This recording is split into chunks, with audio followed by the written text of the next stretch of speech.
Bonjour, bienvenue à Vie et Miséricorde, c'est Ursule. On est le 10 août 2026. Alors je viens parler d'affamer le doute. Amen, affamer le doute. Alors le Seigneur m'a réveillé autour de 3 heures du matin. Amen, j'étais là et il m'a donné le message. Il m'a dit d'affamer le doute. Et on affame le doute comment? On affame le doute par la foi. Alléluia. Alors, on va regarder l'exemple d'Abraham. Et le message du Seigneur, n'est-ce pas, qu'il m'a donné ce matin, vers 3 heures du matin, ça a été confirmé par une vidéo que j'ai pas cliqué. J'étais en train de... Je sais pas qu'est-ce que je faisais. J'ai rangé ma paperasse. J'ai commencé à écouter, n'est-ce pas, quelqu'un qui parle. Et puis, vous savez comment ça arrive. Hein. Là, je prête l'oreille. Et finalement, j'écoute la personne jusqu'au bout.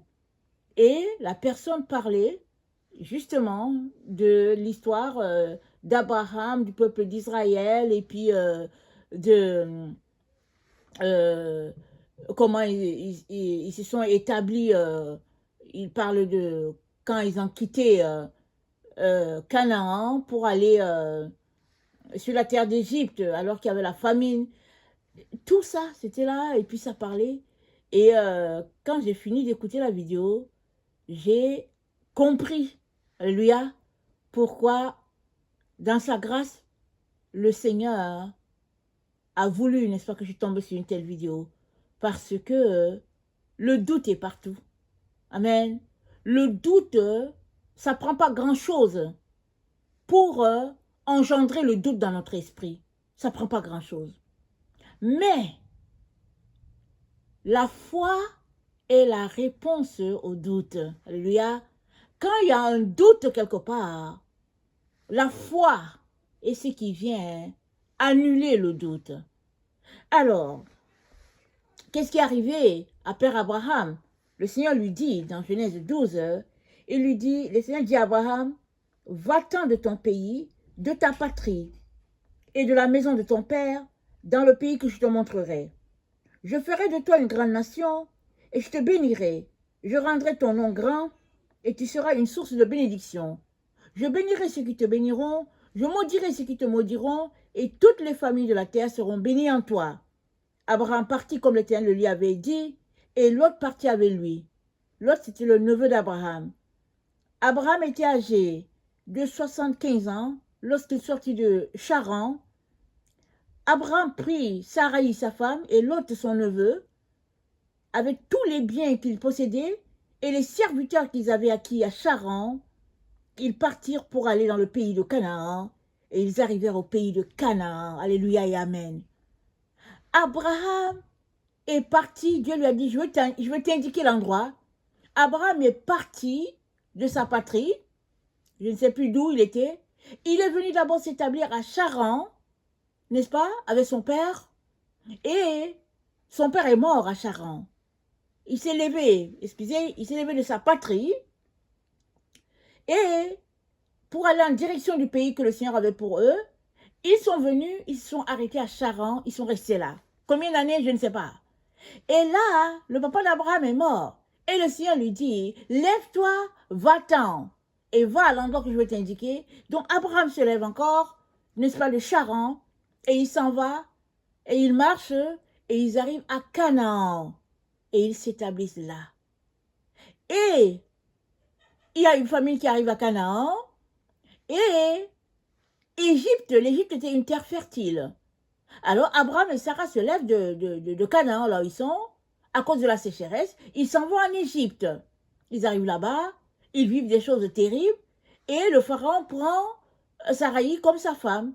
Et finalement, il y a tellement de malédictions qui tombent sur la famille de Pharaon, que Pharaon finit par savoir qu'au fait, Sarai, ce n'était pas la sœur d'Abraham, mais c'était la femme d'Abraham.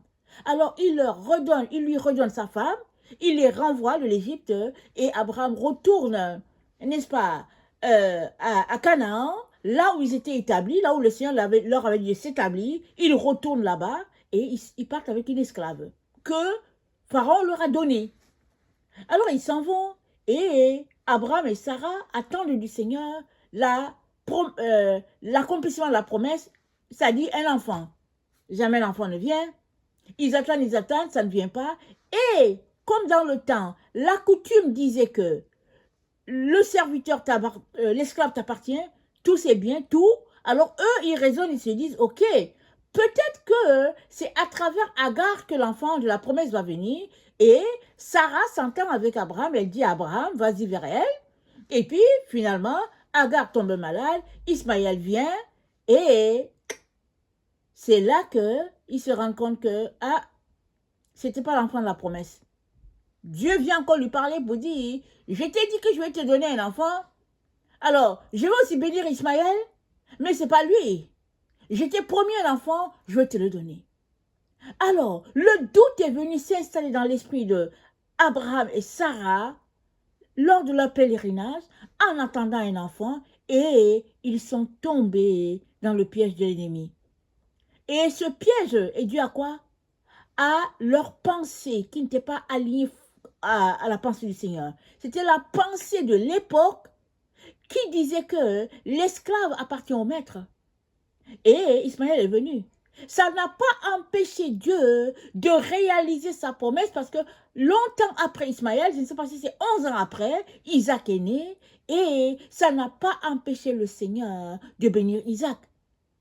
Parce que à un moment donné, Abraham a dû laisser aller Agar et Ismaël parce que Agar et Ismaël n'étaient pas dans le décor. Ce n'était pas dans le plan de Dieu pour eux. Mais le doute a envoyé une situation indésirable, si bien que l'ennemi était là pour voler, encore une fois de plus, la bénédiction que Dieu avait pour Abraham. Dieu n'a pas voulu. Il a dit à Abraham, renvoie l'esclave. Elle est partie. Mais Dieu n'a pas banni Ismaël du décor. Dieu a dit à Abraham, je vais aussi le bénir. Mais il ne va pas hériter avec Isaac. Si bien que, n'est-ce pas, Isaac est resté dans son coin, et, Ismaël est allé dans son coin aussi, dans le désert, n'est-ce pas, et avec sa mère. Et qu'est-ce qui s'est passé? Dieu a réalisé la promesse qu'il avait faite à Abraham. À travers Isaac est venu Jacob et puis Ésaü. Et puis Dieu a continué de réaliser sa promesse jusqu'à aujourd'hui parce que la promesse que Dieu avait pour Abraham, c'était la venue du Messie, la venue du Seigneur Jésus, qui libérerait la terre de la mort et rachèterait toute l'humanité. Aujourd'hui, la terre est encore divisée, toujours à cause du problème, n'est-ce pas, apporté par, n'est-ce pas, le doute qui est arrivé dans la vie d'Abraham et de Sarah. Les hommes sont déchirés par-ci, par-là, parce qu'ils continuent de réfléchir à la loi, d'accomplir la loi, de penser à la loi. Mais Dieu a apporté cette solution depuis longtemps. Il a envoyé Jésus-Christ pour régler le problème. Quand Jésus-Christ parlait aux leaders religieux, il leur a dit, avant que Abraham soit, je fus. Ils se sont fâchés, ils ont dit, mais toi, tu as quel âge et puis tu dis que tu as vu Abraham? Jésus-Christ dit, mais je l'ai vu parce qu'il parlait du sacrifice que Abraham allait faire d'Isaac. Et puis Dieu a dit, ne touche pas l'enfant. Regarde sur le buisson et puis voici, je te donne un animal à la place.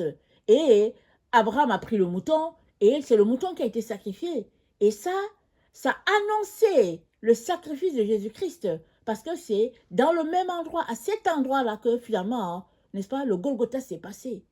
Alors, Dieu n'est pas un homme pour mentir. Il n'est pas un fils d'homme pour se repentir. Ce qu'il dit, ça arrive toujours. Seulement, où est-ce que tu prêtes ton oreille? Où accordes-tu ton attention? Parce que l'ennemi va toujours venir pour te distraire, pour t'enlever ce que Dieu t'a donné, pour arracher ce qu'il a fait. Mais nul ne peut enlever à celui-là qui marche par la foi la vérité. Il est donc important que dans ce temps où nous nous trouvons, que nous puissions nous concentrer sur la vérité. Amen. Parce que l'endroit où Abraham est allé offrir Isaac à l'Éternel, n'est-ce pas? C'est le même endroit là-bas qui annonçait déjà la venue du Seigneur. La mort de notre Dieu, c'est-à-dire Jésus-Christ, sa résurrection et la résurrection de toute l'humanité. Alors, si tu n'as pas encore donné ta vie à Jésus, voici le moment de le faire. Afin que tu ne sois pas pris dans tous les mensonges et puis les pièges qu'il y a en route, sur le chemin. Il y a plusieurs personnes qui ne savent pas où se trouve la vérité. Certains sont pris, ils se disent, ah mais c'est où? Est-ce que c'est Bouddha? Est-ce que c'est Ismaël? Est-ce que c'est... Personne ne sait où la vérité se trouve, dans plusieurs endroits de la terre. Et pourtant, la vérité a été proclamée il y a plus de 2000 ans. Jésus-Christ est venu, il est mort, il est ressuscité et il revient, n'est-ce pas, pour établir son règne. Mais les gens sont toujours en train de se déchirer sur une situation qui a commencé par un doute dans la vie d'un couple qui voulait un enfant. Et finalement, un mensonge s'est établi. Et depuis longtemps, l'ennemi n'arrête pas de faire croire que la solution est ailleurs, que chacun peut trouver sa solution pour le salut ailleurs. Mais il n'y a pas de salut en dehors de Jésus-Christ. Jésus-Christ, soit tu l'acceptes ou bien tu le refutes. Mais toujours est-il que tu vas le rencontrer sur ton chemin. Si tu ne règles pas le problème de Jésus maintenant que tu es sur cette terre, tu le régleras plus tard quand tu auras fermé les yeux à cette terre. Parce que Jésus-Christ, on ne peut pas l'éviter. Ou tu l'acceptes maintenant, tu donnes ta vie et tu es fait enfant de Dieu. Et, n'est-ce pas, ta vie est garantie dans la présence de Dieu. Ou tu rejettes Jésus et quand même, plus tard, tu vas toujours rencontrer, n'est-ce pas, la situation, parce que tu auras rejeté le Fils de Dieu, toi aussi tu seras rejeté de la présence de Dieu. Amen. Alors le Seigneur te dit, là où il y a le doute, envoie la foi. Parce que la foi, c'est l'antidote du doute.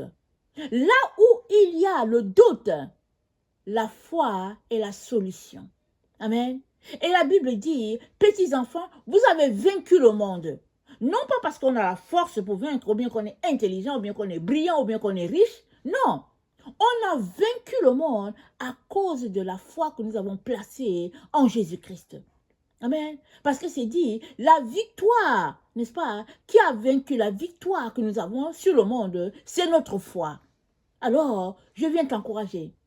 Toi qui peut-être cherches la vérité, je viens t'encourager à donner ta vie à Jésus parce que la vérité est là. Amen. Et fais attention à qui tu écoutes en ligne. Fais attention à, n'est-ce pas, tout ce qui se passe dans notre temps. Parce que la séduction est partout. Tout est fait pour nous détourner de la vérité.